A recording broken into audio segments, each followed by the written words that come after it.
Hello aspirants, कैसे हो सब। Welcome to my channel AB cracking Mantra. तो हमारी सीरीज शुरू थी पॉलिटी की, जो कि पिछले पिछले वीडियो में देखा हमने कि 2015 के वीडियोस यूपीएससी पॉलिटी के देखे थे। तो अभी इस वीडियो में हम 2016 के पॉलिटी के क्वेश्चंस देखेंगे। तो चलिए स्टार्ट करते हैं। ये मेरे बारे में थोड़ी इन्फॉर्मेशन है जो कि आप पढ़ सकते हैं। तो हम चलिए स्टार्ट करते हैं पॉलिटी के 2016 के क्वेश्चंस देखते हैं। Consider the following questions. The minimum age prescribed for any person to be a member of panchayat is 25 years। मतलब पंचायत का मेंबर बनने के लिए कम से कम 25 साल की आयु होनी चाहिए, ये बताया है इसमें पहले स्टेटमेंट में। सेकेंड स्टेटमेंट में panchayat reconstituted after premature dissolution continues only for the reminder period. मतलब अगर कोई पंचायत 5 साल की है तो समझो 4 साल के लिए वो डिसॉल्व हो जाती है, 4 साल में ही डिसॉल्व हो जाती है। तो जो रिमाइंडर पीरियड है, अगर कोई नई पंचायत आएगी तो रिमाइंडर पीरियड के लिए ही उतना उसका कार्यकाल होगा। तो दोनों में से कौन सा स्टेटमेंट सही है ये बताना है। तो पॉज कीजिए और कोशिश कीजिए सॉल्व करने की। तो इसका आंसर है 2 ओनली, क्योंकि 25 नहीं है, 21 ईयर्स है। तो हम पंचायत के बारे में थोड़ी इन्फॉर्मेशन देखते हैं। जैसे कि हमने पिछले वीडियो में बताया था कि जो पंचायत है वो 73rd अमेंडमेंट एक्ट से आई है 1992 में, और इसके कुछ सैलेंट फीचर्स है वो देखेंगे। अगर आपको पिछले वीडियो की लिंक है तो ये ऊपर आई आइकन पे दबा दीजिए, आपको पिछले वीडियो की लिंक मिल जाएगी। तो ये सैलेंट फीचर्स देखते हैं हम। ऑर्गेनाइजेशन ऑफ ग्राम सभा, ग्राम सभा स्थापित करना चाहिए। 3 टायर पंचायत राज होना चाहिए डिस्ट्रिक्ट, ब्लॉक और विलेज लेवल पे, मतलब जिला, ब्लॉक और विलेज लेवल पे। इसमें सब डायरेक्ट इलेक्शंस हो गए सभी लेवल्स पे। और पंचायत राज, आप जैसे आपका क्वेश्चन में था, मिनिमम एज कंटेस्टिंग इलेक्शन के लिए 21 ईयर्स रहनी चाहिए। और जो चेयरमैन रहता है डिस्ट्रिक्ट पे और ब्लॉक लेवल पे, उनकी indirect election through election process होगी। There should be reservation seats for schedule caste और शेड्यूल ट्राइब्स के लिए भी रिजर्वेशन रहेगा पंचायत में। और वुमेन के लिए भी 1/3 सीट्स रिजर्व रहेगी। मतलब जो SC ST है, SC ST एंड वुमेन, उनके लिए 1/3 है। ठीक है। स्टेट इलेक्शन कमीशन भी सेटअप करना चाहिए जो कि इलेक्शन रह सके। फिर टेन्योर रहना चाहिए 5 ईयर्स।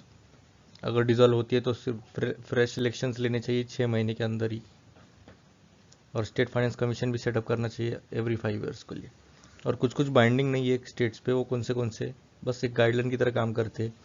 तो रिप्रेजेंटेशन होना चाहिए मेंबर्स का सेंट्रल और स्टेट लेजिस्लेचर में, इन बॉडीज में। Providing reservation for backward classes. Panchayat raj institution should be given financial powers in relation to taxes, levy fees. Effort should be made to make panchayat autonomous bodies.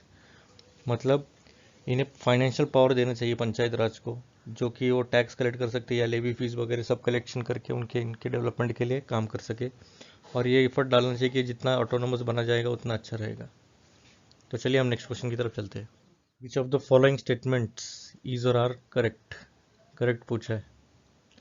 तो पहला statement है, ये दूसरा है, अ bill pending in Lok Sabha lapses on it's prorogation.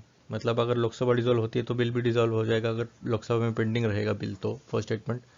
A bill pending in Rajya Sabha which has not been passed by Lok Sabha shall not lapse on dissolution of Lok Sabha. अब ये tricky question था थोड़ा सा पढ़ने में। देखिए अभी इसमें लिखा है राज्यसभा, ये इधर लिखते हैं और ये लोकसभा लेते हैं इधर।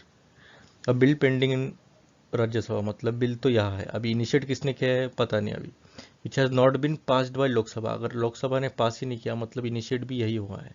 ठीक है। And shall not lapse on dissolution of Lok Sabha, अगर लोकसभा डिसॉल्व होती है पूरी तो ये लैप्स होना नहीं चाहिए, ऐसा ये सेकंड स्टेटमेंट बता रहा है। तो इनमें से कौन सा करेक्ट है पूछा है। तो पॉज कीजिए और कोशिश कीजिए सॉल्व करने की। इसका आंसर है बी, 2 ओनली। अब bill pending in the Lok Sabha lapses on it's progression, ये गलत है। बिल पेंडिंग मतलब लोकसभा और राज्यसभा इधर है। अगर बिल पेंडिंग यहाँ रहा, समझो अभी बिल पेंडिंग है मतलब इन्होंने तो इनिशिएट नहीं किया है, तो इन्होंने इनिशिएट किया रहेगा। अगर ये लोकसभा डिसॉल्व भी होती है तो ये बिल वैसे के वैसे रहेगा, इसलिए डिसॉल्व नहीं होता। इधर लैप्सेस लिखा है मतलब डिसॉल्व होता है, ये बिल लैप्स होता है पर नहीं। चलिए इसका अभी हम थोड़ा सा एक्सप्लेनेशन देखते हैं।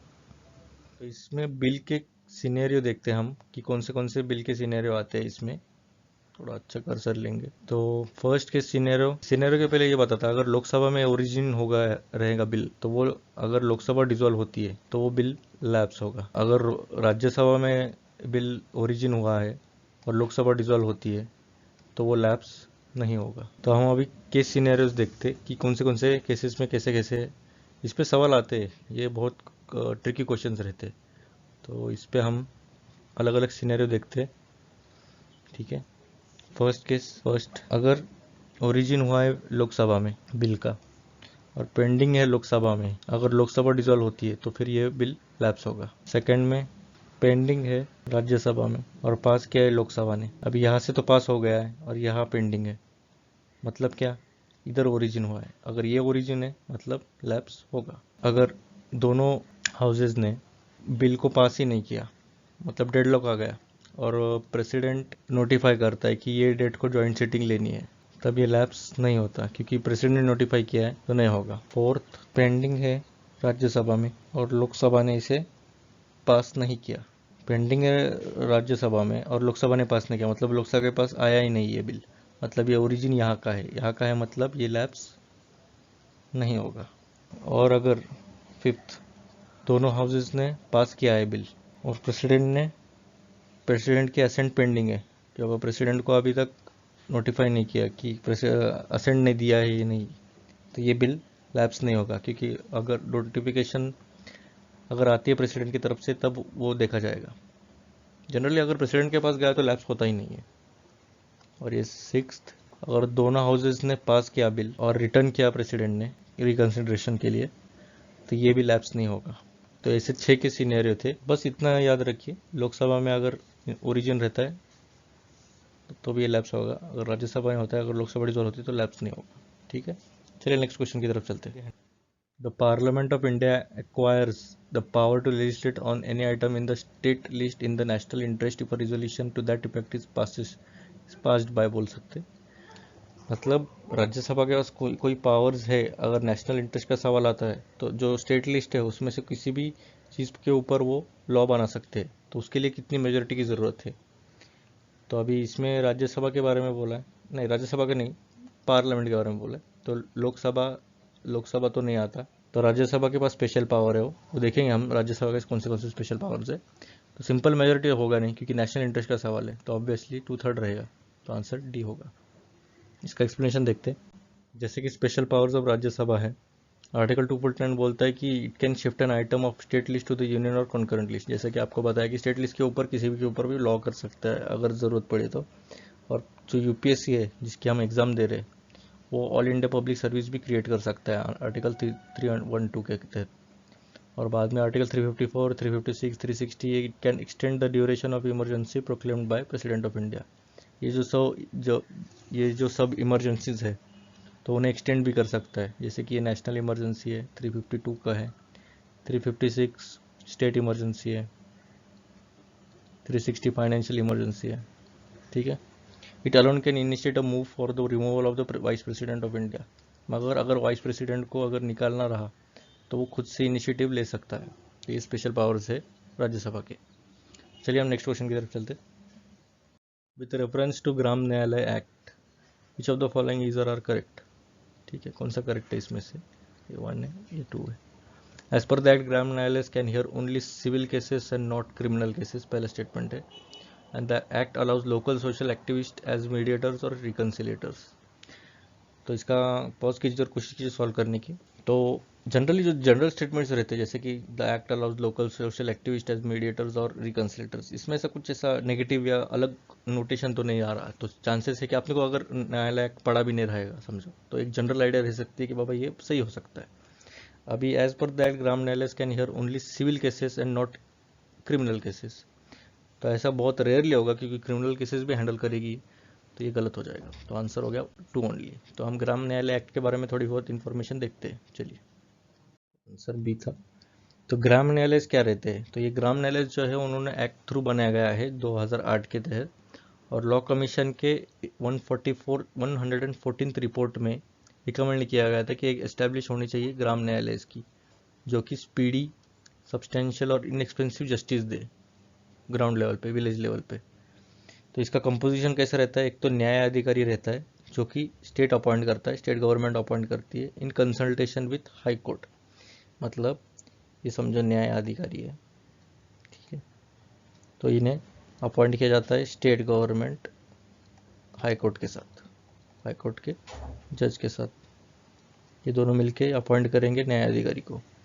और उसके पास वही पावर होती है जो सैलरी भी सेम होती है जो जुडिशियल मैजिस्ट्रेट के पास होती है।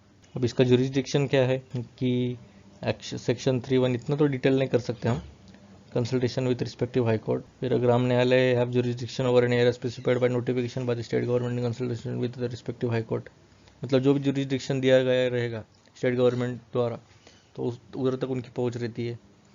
Mobile head court outside its head quarters, मतलब अगर ग्राम न्यायालय को अगर लगा कि बाबा ये थोड़ा सा इधर तक एरिया में नहीं है, जस्टिस प्रोवाइड करना बहुत डिफिकल्ट जा रहा, तो मोबाइल कोर्ट्स भी अवेलेबल कर सकते हैं ये। और ये देखो स्टेटमेंट, जो सेकंड स्टेटमेंट फर्स्ट स्टेटमेंट था अपना, तो सिविल और क्रिमिनल जुरिस्डिक्शन रह सकता है इनके ऊपर, तो यही क्वेश्चन था, ठीक है। चलिए नेक्स्ट क्वेश्चन की तरफ चलते। अभी पिछले वीडियो में कैबिनेट सेक्रेटरी पूछा था, तो इस बार चीफ सेक्रेटरी ऑफ स्टेट पूछा है। तो ऐसे अगर अपोजिट आइडियाज पर भी अगर काम किया गया, अगर समझो प्रेसिडेंट पे पूछा सवाल, तो चांसेस भी रह सकते हैं, वैसे कम चांसेस रहते हैं पर अपना काम रहता है, गवर्नर पे भी हम करना चाहिए, और जो न्यूज़ में रहेगा तो फिर तो करना ही चाहिए। तो अभी फर्स्ट स्टेटमेंट है, the chief secretary in state is appointed by the governor of that state, और जो चीफ सेक्रेटरी है उसका फिक्स टेन्योर रहता है। दोनों में से कौन सा करेक्ट है? आंसर क्या है उसके लिए पॉज कीजिए और कोशिश कीजिए सॉल्व करने की। तो आंसर है नाइदर, दोनों भी नहीं है, क्योंकि गवर्नर ने अपॉइंट करता, सीएम अपॉइंट करते हैं, और इसका फिक्स टेन्योर रहता ही नहीं है, नो फिक्स टेन्योर रहता है, ठीक है। इसके बारे में थोड़ी इन्फॉर्मेशन देखते। तो जैसे कि अपॉइंटमेंट जो है chosen by chief minister, chosen रहता है, अपॉइंट भी नहीं, चूज किया रहता है उसने, उन्होंने, is an executive action of the chief minister, it is taken in the name of the governor of the state. Executive action रहता है चीफ मिनिस्टर का, पर उसका नाम के लिए गवर्नर का लगाया जाता है, पर जनरली अगर देखा जाए तो अपॉइंटी सीएम ही करते हैं। उसकी पोजीशन कैसी रहती है, तो सीनियर मोस्ट पोजीशन रहती है सिविल सर्विसेज में, स्टेट्स और यूनियन टेरिटरीज की, और इसका कैडर पोस्ट रहता है आईएएस, ऑब्वियस आईएएस ही रहेगा, chief secretary. Chief secretary chief adviser of the to the chief minister in all matters of the cabinet, मतलब देखिए कितना हाई लेवल का काम है इनका, एक एडवाइजर की तरह काम करता है चीफ मिनिस्टर को, जो भी कैबिनेट के जो भी मैटर्स रहेंगे उस सभी मैटर्स के लिए, ऑल मैटर्स लिखा है देखो, सभी कैबिनेट के एडवाइसेस पर वो एडवाइस कर सकता है चीफ मिनिस्टर को। और टेन्योर देखिए, नो फिक्स टेन्योर लिखा है इसमें। नेक्स्ट क्वेश्चन की तरफ चलते हैं।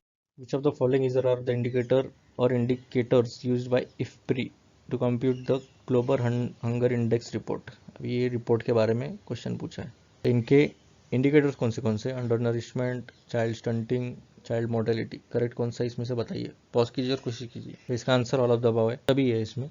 तो इसके बारे में थोड़ी इन्फॉर्मेशन देखते हैं। तो इसे क्रिएट किया गया था 2006 में, जो कि दो इंस्टीट्यूशंस थे, एक यूएस बेस्ड थी और एक जर्मनी बेस्ड थी। यूएस वाली इफ्प्री है, एक्चुअली थी बोल सकते, और जर्मनी की वेट हंगर लाइफ है, जो कि यहाँ लिखा है देखो, वेट हंगर लाइफ। और 2007 में एक एनजीओ है आयरिश का, तो कंसर्न वर्ल्ड वाइड, वो भी एक मेंबर हो गया, पब्लिशर, को पब्लिशर हो गया। और 2018 से इफ्प्री अभी पब्लिश नहीं करती, तो इफ्प्री कैंसिल हो गया। वेट हंगर लाइफ प्लस ये कंसर्न वर्ल्ड वाइड, ये दोनों मिलाकर अभी ग्लोबल हंगर इंडेक्स निकालती है, ठीक है। ये देखो इधर वही लिखा है, और इसका कंपोजिशन देखिए, inadequate food supply, child mortality और चाइल्ड अंडर न्यूट्रिशन।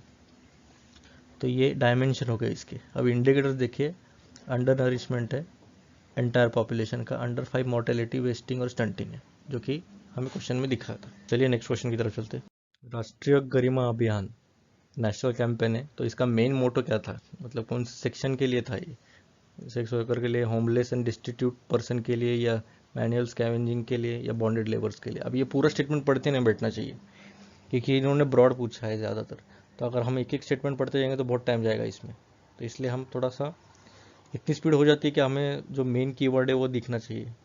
ये लगे, ये हो गया, फिर ये हो गया, ये हो गया, ठीक है। तो इसमें से कौन सा है ये राष्ट्रीय गरिमा अभियान, तो ये मैनुअल स्कैवेंजिंग के लिए, eradicate the practice of manual scavenging and rehabilitate the manual scavengers, ठीक है।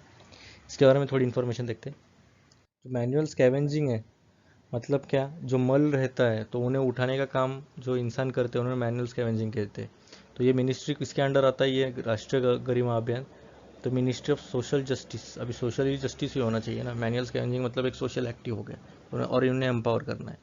तो ये एक हो गया। और एक एसोसिएटेड कौन से मिनिस्ट्रीज है, तो सफाई कर्मचारी है, मतलब उसके साथ साथ एनजीओज भी है, सफाई कर्मचारी आंदोलन, राष्ट्रीय गरिमा अभियान, सुलभ international sector for identification of manual scavenging and rehabilitation. मतलब उनका रिहैब करने के लिए ये सब इंस्टीट्यूशंस और एनजीओ सब मिलकर काम करेंगे। तो देखिए जो स्कीम्स रहते हैं तो उनके मेजरली फर्स्ट ऑफ ऑल तुमको ऑब्जेक्टिव समझ में आना चाहिए, मतलब मेन कौन से सेक्शन पे उन्होंने स्कीम बनाई है, जैसे कि ये हो गया। फिर उसका थीम क्या है, मतलब ऑब्जेक्टिव क्या है। डेट्स वगैरह तो पूछते ही नहीं है मेजरली, और ज़्यादा से ज़्यादा गोल्स अगर कुछ रहा कि बाबा 2030 तक ये करना है, ये मेजर मेजर गोल्स। और थोड़े फॉर साइलेंट फीचर्स भी रहेंगे अगर उसके, बहुत कम, एक दो मेजर मेजर वो भी। और वो भी वेबसाइट से ही देखना, जो ओरिजिनल वेबसाइट है उनके ऊपर ही देखना चाहिए, मतलब थोड़ा सा वो उधर से ही स्टेटमेंट सीधा उठाते, ठीक है। और ये मैंने दोनों स्टेटमेंट वहीं से उठाए, तो वहीं से क्वेश्चन बना है इनका। चलिए नेक्स्ट क्वेश्चन की तरफ चलते हैं। अभी ओपीसीडब्ल्यू के बारे में क्वेश्चन है। ओपीसीडब्ल्यू एक इंस्टीट्यूशन है, organisation for the prohibition of chemical weapon, जैसे कि नाम में ये कि प्रोहिबिट करना है जो केमिकल वेपन्स है उनके लिए। तो इनके बारे रिगार्डिंग 3 स्टेटमेंट्स है। फर्स्ट स्टेटमेंट है कि ये ऑर्गेनाइजेशन ईयू और वर्किंग रिलेशन विद नाटो और डब्ल्यूएचओ के साथ बनकर बनाती है। फिर monitors chemical industry to prevent new weapons from emerging, जो भी नए वेपन है उनको इमर्ज करने से थोड़ा मॉनिटर करना चाहिए, मॉनिटरिंग का काम करती है। It provides assistance and protection to states parties against chemical weapon threats, अगर कोई स्टेट्स में अगर खतरा है कि बाबा ये केमिकल वेपन्स का थ्रेट रहेगा तो उन्हें प्रोटेक्शन का भी काम ये करती है ऑर्गेनाइजेशन। इसमें से कौन सा करेक्ट है, तो आंसर क्या है इसका, नाटो और डब्ल्यूएचओ और यूए का कोई ऐसा कुछ स्पेसिफिक कोई संबंध ही नहीं आता, तो पहला तो गलत हो गया।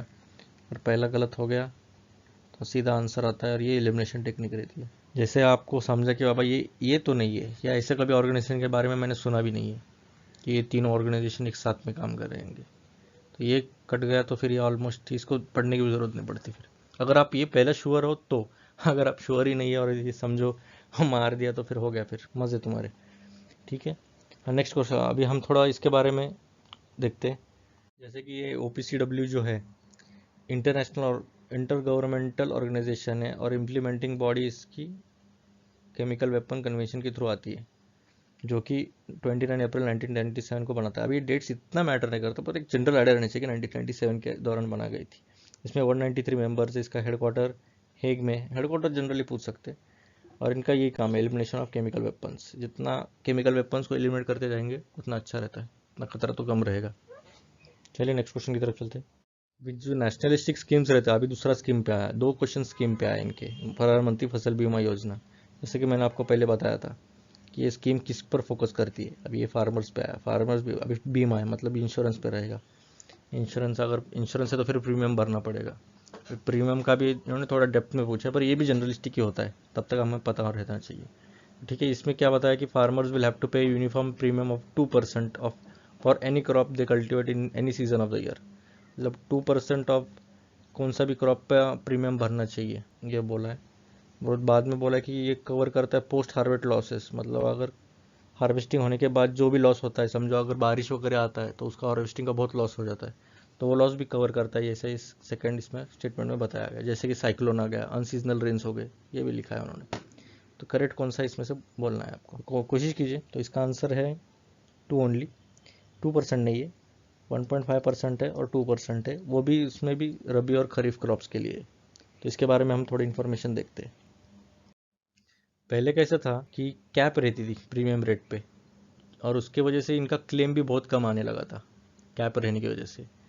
तो अभी इन्होंने क्या किया, ये कैप ही रिमूव कर दिया, और फार्मर्स को क्लेम भी मिलेगा अगेंस्ट फुल सम इंश्योर्ड विदाउट एनी रिडक्शन बिना कोई रिडक्शन के भी इनको क्लेम भी मिल सकता है। अब इसमें टेक्नोलॉजी भी यूज़ किया गया है, जैसे कि स्मार्टफोन जैसे कैप्चर करे, अपलोड डाटा करे क्रॉप कटिंग का, जैसे कि डिले ना हो इसमें। अगर समझो ये क्रॉप है, इसका पूरा फोटो वीडियो निकाल के आपने भेजा फार्मर्स का, बाबा ये लॉस हो गया है, तो इन्होंने ये कोई रिडक्शन नहीं करते, कट बिना कट किए आपको फुल सम देते हैं इंश्योरेंस की।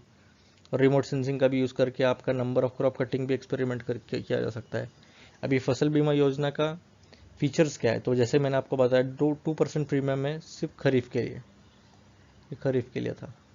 इन्होंने बोला सभी के लिए, तो ये खरीफ के लिए और 1.5% रबी के लिए, और 1 क्रॉप 1 रेट रहेगा। जैसे कि एक सीज़न में 1-2% है, और बाद में जो कमर्शियल और हॉर्टिकल्चर क्रॉप है उनके लिए 5% प्रीमियम है एन्युअली, वो भी। No upper limit on government subsidy even if balance premium is 90%, it will be borne by the government. मतलब कोई अपर लिमिट नहीं, 90% तक आपको जो जो इंश्योर्ड प्राइस है वो 100% मिलेगा ही, 90% आपको श्योर शॉट मिलेगा। और इसका इम्प्लीकेशंस क्या रहेगा, एक तो बहुत कम प्रीमियम भरना पड़ेगा इनको, और पूरी इंश्योरेंस भी पूरी अमाउंट मिल जाएगी अगर कोई लॉस हो गया तो। और एग्रीकल्चर भी अच्छा ग्रोथ हो जाएगी, बूस्ट मिलेगा एग्रीकल्चर फार्मर्स के लिए, क्योंकि इनको इंश्योरेंस का बहुत डर रहता है। इसलिए अगर ये अभी इन्होंने लोन वगैरह लिया रहता है पूरा, अगर ऐसा कुछ कैलेमिटी वगैरह आती है, साइक्लोन वगैरह आ गया, तो इनका तो फिर सुसाइड रेट्स भी बढ़ने के चांसेस बहुत ज़्यादा रहते हैं। तो इसके वजह से ये पूरा कवर करेगा। ये सुसाइड रेट्स को कंट्रोल करने के लिए मेजरली बनाया गया था ये बीमा योजना, ठीक है। और ये जो नए वीडियो है, पुराने वीडियो जैसे कि 2013, 14, 15 और ये अभी का 16, ये पूरे वीडियोस देखिए। मेरी प्लेलिस्ट है यूपीएससी की प्रीवियस ईयर की, तो ये पूरा देखिए। ये पूरी सीरीज़ आपको समझ में आएगी कि क्वेश्चन किस पैटर्न से बन रहे हैं आगे आगे।